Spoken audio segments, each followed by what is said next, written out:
going to talk to you about a few other ways in which these next few decades will be a quintessentially important period, a transformative period. When I was 5 years old, I decided I would be an inventor. And when I was 8 years old, I remember my grandfather coming back from Europe and telling me in sort of a religious fervor how he had been given the opportunity to actually touch some written version of Leonardo da Vinci's ideas. And I saw those actually again at Bill Gates' house. And he described it in reverential terms, and that was really the religion I grew up with in my family, the power of human ideas. So it's exciting to be at this conference. But I discovered another idea, that timing was important, particularly if you want to be successful as an entrepreneur, inventor, innovator. And then most inventors fail because they get the timing wrong. Not all the enabling factors are in place when they need to be. So realizing that maybe 30 years ago, and being an engineer, I gathered a lot of data on technology trends and started to see if I could fit mathematical models to that, and found out that despite the common wisdom that you can't predict the future, certain things about the future are very predictable. Basically, if you can measure the underlying information content of a process, it follows amazingly predictable trajectories, which is really not what I had expected. For example, the price performance of computing, going back to the 1890 census, has been a very smooth, doubly exponential curve through thick and thin, through war and peace, through boom times and recessions and depressions. I mean, there was a lot of history in the 20th century, 2 world wars, the Cold War, the Great Depression, and a few other things happened. And despite all of that, despite all the vagaries of human history, you've got this very smooth, very predictable trajectory. And I say this now not just looking backwards and overfitting the past data. I've been making these forward-looking predictions since about 30 years ago. My first book, The Age of Intelligent Machines, which I wrote in the 1980s, describes quite well the 1990s and early 2000 years. I saw the ARPANET doubling every year. It was really not on anybody's radar screen. A few thousand scientists were using it. It went from 10,000 nodes to 20,000 to 40,000. But doubling every year is multiplying by 1,000 in 10 years. So I figured this would be 20 million, going to 40 million, 80 million, 160 million nodes in the mid-1990s, and would be a World Wide Web, not by that name, but I did describe that concept pretty well, tying together hundreds of millions of people, providing access to knowledge sources, and so on, emerging in the mid-1990s. I saw the chess supercomputers doubling every year, which added 40 points to the chess score, because the chess score is a logarithmic scale. That put the crossover in 98. I made that prediction in the early 80s. Kasparov scoffed at that in 93, which made sense based on his experience then, but they did soar past him in 97. And I talked about the democratizing effects of decentralized electronic communication, that the Soviet Union, which was then going strong, was really doomed because of the information sharing and the democratizing power of decentralized electronic communication. And I think that's what happened in the 91 coup against Gorbachev. And I did have the occasion to share that with Gorbachev a couple of years ago at lunch. And he said, yes, that's what happened. I figured anything that would put down Yeltsin would get a strong response. Because if you remember, the photo op was Yeltsin standing on a tank. But it was really the clandestine network of decentralized communication, fax machines, early forms of email using teletype machines, that kept everybody in the know and broke the back of the centralized control of information. And this has also been very democratizing in terms of the tools of creativity. Now, a couple of kids can go into space, or they can write a new web browser on their $1,000 laptops and create a company worth $150 billion today, or a kid in her dorm room can create a full-length motion picture with a $600 HD camera in her PC. So the tools of creativity are really in all of our hands. And what these formulas or predictable trajectories tell us is that the power of information technology, its price performance, its capacity, its bandwidth, is growing exponentially. Right now it's doubling in less than a year. That rate of doubling is in fact itself getting faster. It took 3 years to double the price performance of computing in 1900, 2 years in 1950. It was 12 months in the year 2000. It's now down to 11 months. even just one level of exponential growth, doubling every year, is multiplying by 1,000 in 10 years, 1,000,000 in 20 years, 1,000,000,000 in 30 years. When I was a student at MIT, they had one computer, which took up a whole building, and the computer in your cell phone today is 1,000,000 times smaller, 1,000,000 times cheaper, and 1,000 times more powerful. That's a billion-fold increase since I went to MIT. That was 40 years ago. We'll make another billion-fold increase, and also 100,000-fold shrinking in size in the next 25 years, as formidable as information technology is already. And it's not just computers or communications. It's going to affect everything we care about. Solar energy is going to get far more efficient because of the exponential growth of the efficiency of solar panels. Our ability to reprogram the software that's running in our bodies, which is outdated, and that'll be the topic of my talk tomorrow, is growing exponentially. We can simulate, we can model biological processes as information processes. And these genes, which basically evolved thousands of years ago when conditions were quite different, we now have the ability to reprogram, just the way you reprogram the software on your handheld computers. We can turn genes off with RNA interference. We can add new genes with new forms of gene therapy.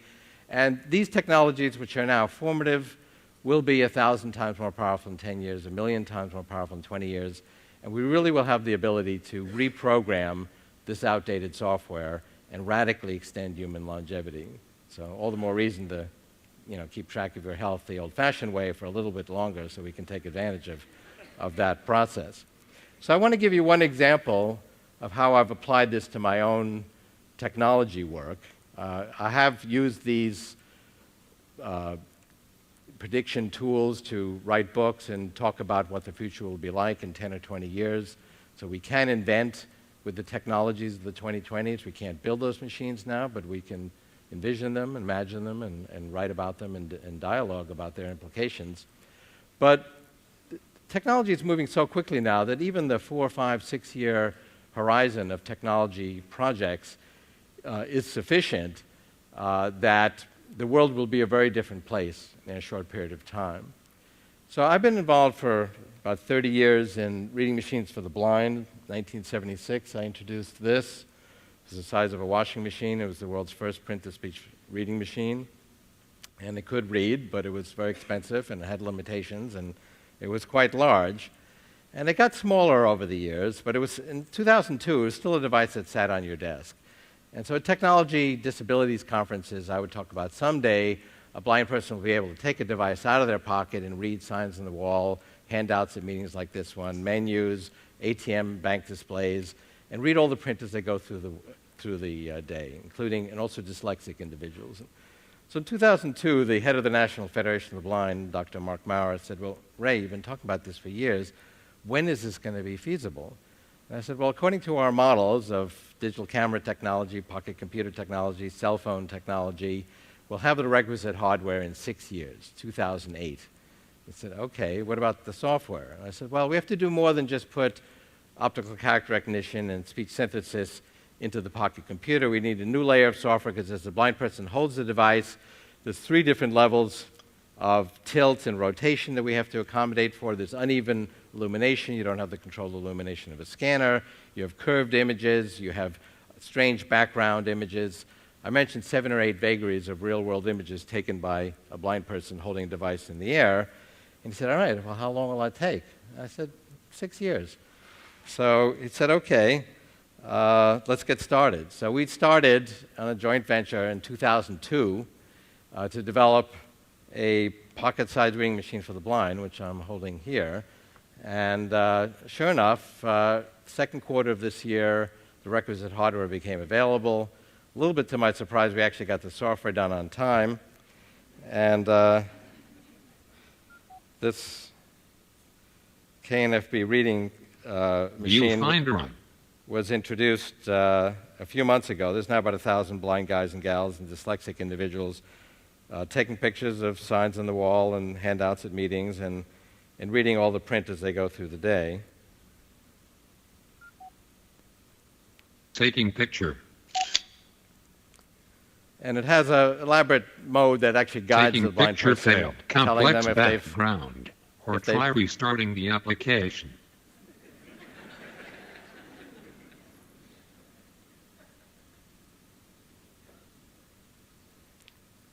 Let's try that again.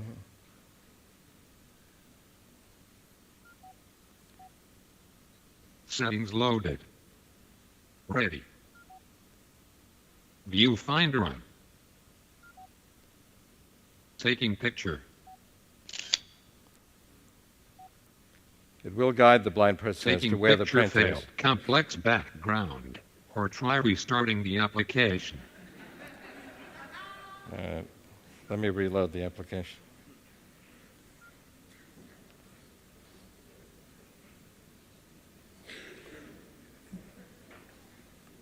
Hello, I'm the Cadner Theater Mobile. Ready. Settings loaded. Viewfinder on. Taking picture. Reprocessing picture in books, articles, and labels format. Camera is 1 degree counterclockwise It will relative to rotate the any page. amount of rotation. Calling all idealists. Welcome, and for many of you, welcome.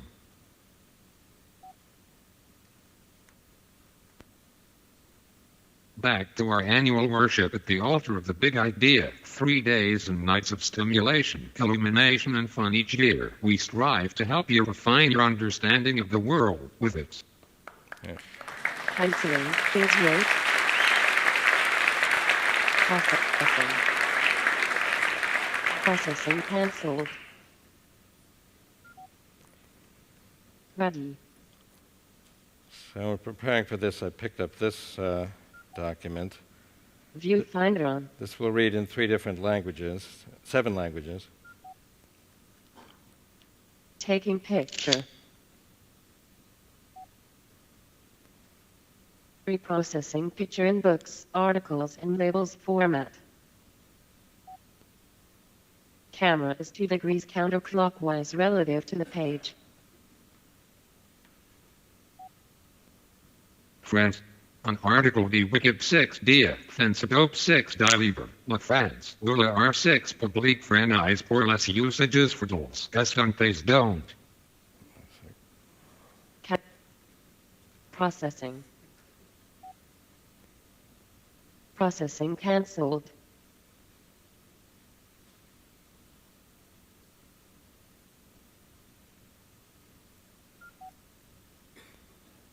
Ready. Viewfinder on. Taking picture. Reprocessing picture in books, articles, and labels format. Camera is 2 degrees counterclockwise relative to the page. Text cut off on bottom. Friends, an article de Wikipedia I Encyclopedia Libre, la France, Lula R6 publiek vrijheid pour les usages officials, estantes don't, la M6 triples situ in Europe dios, et qui en plot data reports it. Canceling, please wait. Processing cancelled.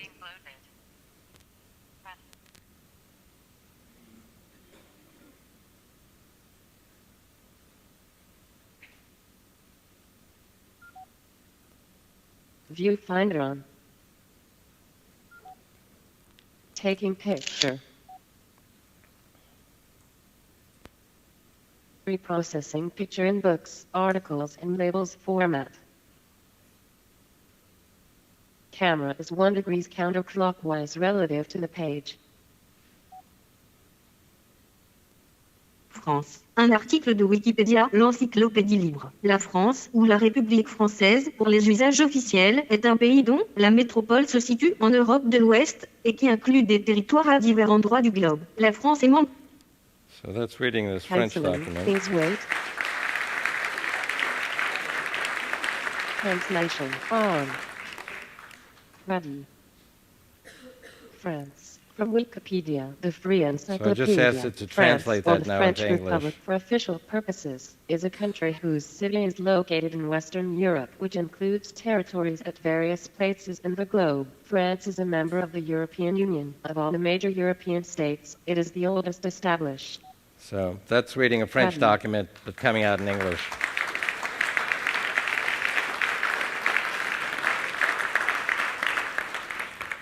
And since I know you like to have firsts here at Idea City, this was the first time this has ever been demonstrated, to read a document in one language and have it come out in another.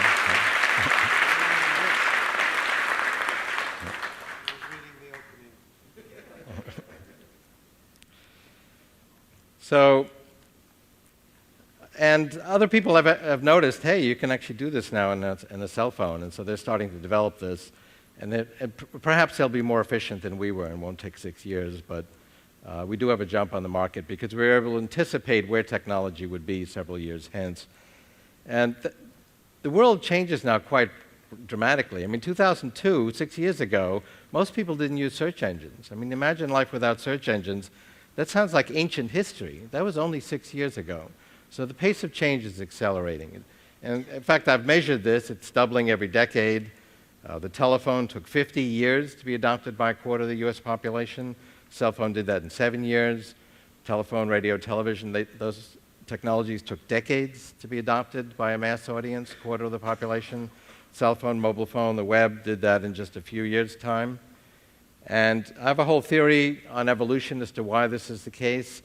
And I don't have time to describe it in detail, but basically evolution evolves a capability, adopts that capability, and so the next stage goes more quickly. It took 1 billion, this is a double logarithmic graph. On the x-axis, it's how many years ago this particular paradigm shift took place in powers of 10. On the y-axis, how many years it took for that paradigm shift to be adopted in powers of 10. So the first paradigm shift, basically the evolution of DNA, an information backbone that could guide evolution, took 1 billion years. But then biological evolution used it ever since. So the next stage, the Cambrian explosion, went 100 times faster, took only 10 million years. And biological evolution kept accelerating. Homo sapiens evolved in only a few 100,000 years, really a blink of an eye in biological evolutionary terms. And there's actually only 3 simple genetic changes that distinguish us from our primate ancestors. We have a larger skull to incorporate a bigger brain. More of the brain's devoted to the cerebral cortex, so we can do abstract reasoning. We can do what-if experiments in our mind. What if I took that stone and that stick and tied them together? I could extend my leverage. And we have an opposable appendage that actually works well. Other primates actually are not designed very well. They don't have a power grip. They don't have fine motor coordination. We really could change the world. And then we always use the latest technology to create the next. So the first stage of technology, stone tools, wheel, fire, took tens of thousands of years, a little bit faster than the hundreds of thousands of years it took to evolve our species. And then technology has evolved ever since. Now, some people criticize this and said, well, Kurzweil only put points on the graph if they fit on the straight line. So I took 15 different lists, including Carl Sagan's Cosmic Calendar, Encyclopedia Britannica, American Museum of Natural History, a dozen other lists. And there is some disagreement, but there's a very clear trend line. Nobody thinks the internet took 1 million years. Nobody thinks the Cambrian explosion took 10 years. Not much happened in 1 billion years ago.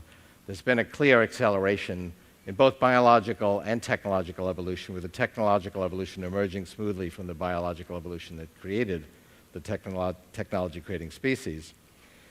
And people think linearly, and I think that's hardwired. When we were walking through the savannah thousands of years ago, we saw something coming at us through the corner of our eye. We made a linear projection where that would be in 20 seconds, and that served our purposes quite well. So we actually have predictors. That's what intelligence is all about, built into our brain, but they're linear. But in fact, technology progress, particularly when it has to do with information, is exponential. And there's quite a difference. They actually look the same. They are confused early on. In fact, exponential growth can be sublinear for a while, but ultimately it diverges quite radically. And information technology is doubling now in less than a year. Here I put 49 famous computers on this graph going back to the 1890 census. through 5 different paradigms. Moore's law is not equivalent to this progression. That's the 5th paradigm to bring exponential growth to computing. There was 4 before that. Electromechanical calculators, relay-based computers, vacuum tubes. Another objection to these ideas, which Jill alluded to earlier, is that every exponential runs out of steam, it runs out of resources. And that's true. These specific paradigms run out of resources, but what happens is that creates research pressure to create the next paradigm. So in the 50s, they were shrinking vacuum tubes, every year making them smaller and smaller to keep this going.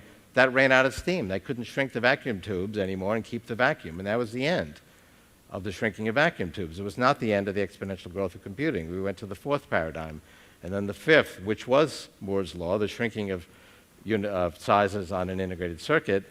There have been regular predictions that that was going to come to an end. The first predictions by Gordon Moore himself was 2002. Intel now says 2022. By that time, the key features will be 4 nanometers, about 20 carbon atoms. We won't be able to shrink them anymore. And that will be the end of Moore's law, but that won't be the end of this exponential growth of computing. We'll go to the 6th paradigm, 3-dimensional molecular computing. That was a radical suggestion when I wrote about it in my 1999 book, The Age of Spiritual Machines. It's now very much a mainstream view if you talk to the Intel scientists. And I mean, look at this progression here of transistor prices.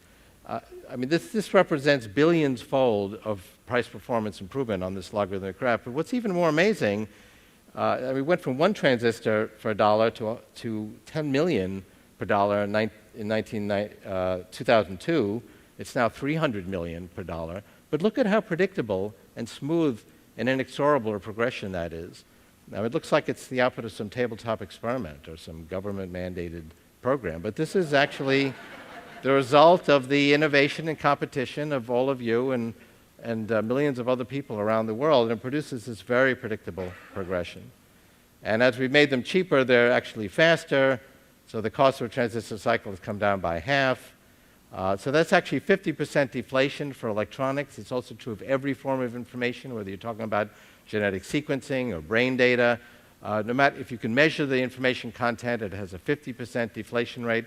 That is, in fact, what's keeping inflation in check. And the economists worry about deflation. You know, if we have 50% deflation and ultimately the whole economy will be information, we're going to have massive shrinking of the economy because people aren't going to double their consumption year after year. But actually, we more than double our consumption. We've had 18% growth in constant dollars for every form of information technology for the last 50 years, despite the fact that you can get more of it every year, for twice as much every year for the same amount of money. And the reason is, as price performance reaches certain levels, whole new applications explode on the landscape, like going to the moon or any other application. People didn't buy iPods for $10,000, which is what it would have cost 15 years ago. And tomorrow, this is a good place for me to stop. I will talk about how this actually applies to reprogramming our bodies and the outdated software that we walk around with. We're not stuck with it. We can actually turn genes off. We can add new genes. We can reprogram who we are, not just for babies, but what I'm much more interested in is reprogramming the software for baby boomers. And this will be a mature technology 10 or 15 years from now. And we've been adding 3 months a year to human life expectancy, but that's going to go into high gear when we get to the mature phase of this biotechnology revolution. And that will then lead to the nanotechnology revolution, which will provide us even more powerful tools. Thank you very much.